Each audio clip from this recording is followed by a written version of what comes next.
Durge is a fearsome and unique bounty hunter. His species, the Gendai, are nearly immortal. His massive form is contained in unique armor. He comes onto the galactic stage during the Clone Wars, fighting for the Confederacy of Independent Systems. He quickly earns the legend of being unkillable. Debuting in Legends, Durge's life spans 2 millennia of galactic history. His canon story continues his tale with some missing details that I maintain we can take in from Legends. This transmission will cover Durge's full story, canon and Legends. With Durge's origins being a blank spot in canon, we're going to start in Legends. Durge was born slightly over 2,000 years before the Battle of Yavin. Gendai anatomy is unique. They're large beings made up of regenerative tentacle-like tissues. They lack bones and rely on musculature of the tentacles to take a shape. These regenerative tentacles are very tough and are a massive part of why the Gendai are said to be near immortal. From a young age, Durge was abnormally aggressive for his species. He's fascinated with the thought of life as a bounty hunter. When he's old enough, he leaves his tribe to train up as a hunter. He trains with some of the deadliest hunters in the galaxy, including a Mandalorian called Jang, who teaches Durge everything about Mandalorian combat tactics. His career as a bounty hunter puts him in line with some major conflicts throughout galactic history. He serves in the Sith army during the new Sith Wars. This conflict introduces him to the Jedi and teaches him how to kill them. The Sith lose that war and drive Durge into hiding to avoid the Jedi's retribution. 100 years before the Clone Wars, Durge is hired to assassinate the sitting Mandalore, that is the leader of the Mandalorian people. The assassination was successful, but the Mandalorian people are vengeful. They capture Durge and torture him so badly he nearly loses his mind. Even after he escapes, he has to go into regenerative hibernation for decades to be made whole again. When he re-enters the galactic stage, the Clone Wars are about to kick off. His hatred of Mandalorians extends to the clone troopers, who are all made from a Mandalorian host, Jango Fett. Dooku sees the obvious value in having Durge as an ally. Canon is thin on the details of Durge's specific feats during the war, but the incredible 2D animated Clone Wars microseries created by Genndy Tartakovsky features the bounty hunter during the war, and he fights the clones and Jedi alike. He quickly earns a reputation for cheating death. Legend specifies more assignments during the war, where Durge would often work alongside Dooku's acolyte, Asajj Ventress. One of the Ventress team-up missions is shockingly dark for Star Wars. Durge and Ventress travel to Oma Dun, a moon of Naboo with a Gungan colony on it. A separatist scientist created a specific toxin that's let out in the Gungan swamp and kills the entire colony. When the Republic sends a force to investigate, Durge stands firm. He's delighted at the thought of killing more Jedi. It had been so many years. The Republic would end up destroying the rest of the toxin, but not before Durge would injure 3 Jedi. Anakin Skywalker was one of the Jedi that responded to the call and stands toe-to-toe with Durge. Durge swears that he's going to get revenge on Skywalker. Durge and Ventress then lure Republic forces to Quetta. They have an antidote to the toxin that they use to slaughter the Gungan colony. The Republic sends a team of Jedi, including Obi-Wan Kenobi. Durge kills at least 2 of these Jedi by himself, and a 3rd is fatally wounded in the fight. If you're getting value or entertainment out of any of my transmissions, it would mean a lot if you would join the Remnant and subscribe. Durge's arms are melted in the lava before the battle ends. The final result is that Durge lives to fight another day, as his Gendai genetics would regrow his arms. Obi-Wan escapes with the antidote. Durge and Ventress were told by Dooku specifically to allow Kenobi to live, as he had future plans for the Jedi Master. The next time Durge would face Kenobi would be Durge's most infamous engagement of the Clone Wars. The Battle of Moonalinst sees Durge acting as a one-man army, despite having a literal army of Lancer droids under his command. He rides through the battle on a speeder and skewers clone troopers on a massive lance. Kenobi takes it upon himself to hunt Durge down and stop his rampage. He even unseats the Master Warrior in a joust. The two engage in single combat, Durge wielding a piece of a speeder bike as his weapon. Kenobi slices Durge in half at the midsection. Thinking he's finally killed his foe, he moves on to help his troopers with the rest of his battle. Gendai can not only regenerate missing or lost things, but they can mend sever sections. His physiology stitches itself back together within the course of this same battle. He bursts in on Kenobi and a contingent of clones.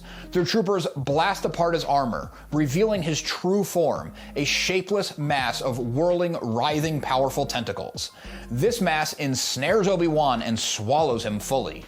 The Jedi Master uses the Force to create a powerful energy blast that blows Durge's tentacles apart. Even that impressive display of quick thinking and Force power is not enough to kill Durge.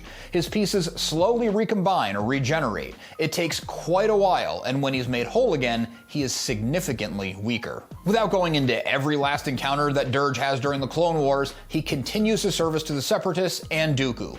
At one point, he loses a fight to General Grievous. Dooku wanted to test what the cyborg Kaleesh warrior had learned. Plenty more encounters see Durge lose part of his mass, confront Jedi, and disrupt the Republic war efforts before having to go off and regrow again. Legends has an event thought to be the actual death of the 2,000-year-old nearly invincible warrior. Durge traps Obi-Wan and Anakin on a derelict ship for a final confrontation. The battle is fierce. Durge uses his might with some tactically planted explosives to constantly separate the capable Jedi warriors. Obi-Wan and Anakin both offer impressive force feats to combat their enemy.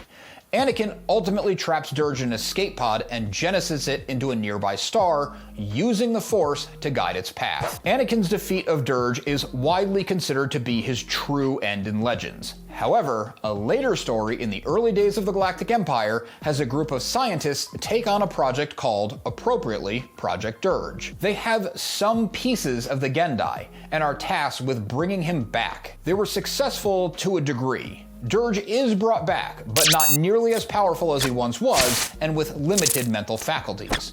He's encased in a suit of heavy armor to give him a humanoid shape and sent back out into the galaxy as a bounty hunter.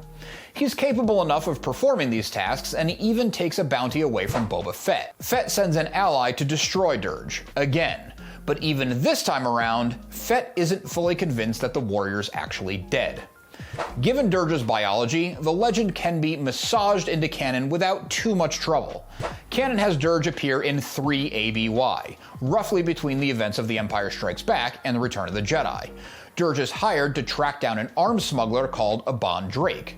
This pursuit leads him to an abandoned ship, the Opal Empress. Aboard this vessel, he meets Dr. Cheli Aphra and a smuggler, Sana Starros. The three must band together to survive deadly parasites found on board. Aphra turns on him and sends him out of the ship's airlock into the vacuum of space. Unsurprisingly, Durge is able to survive this. Durge resurfaces not long after to take part in the War of the Bounty Hunters. He's hired onto a team of bounty hunters to rescue a fellow hunter, the cyborg Byler Valance, from the Empire. Familiar faces like Bosk, Forlom, and Zuckuss are also part of this team. This alliance leads to a further alliance between the team of bounty hunters and Boba Fett. Fett wants help taking down the Black Sun crime syndicate.